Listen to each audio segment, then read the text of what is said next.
কাকিমণি কি করছিল? কি করেছে? আমাদের বাড়ির ফুল চুরি করছিল।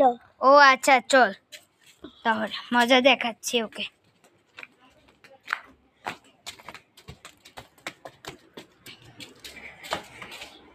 দিদি, হ্যাঁ আসেন।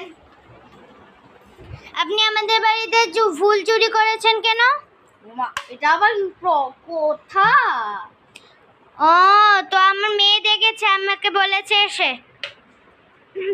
ভগবানের পূজা দেবো তার জন্য। তো বলেও তো নিতে পারতেন। এই ঠাকুরে না তোমার এই ফুল দিয়ে ইয়ে হবে না। আর শুনো বলছি, আমি তো ফুলটা তুলে বললাম, টাইম তো দাওনি, সুযোগ তো পাইনি আমি। তো আগে বলেও তো নিতে পারতে।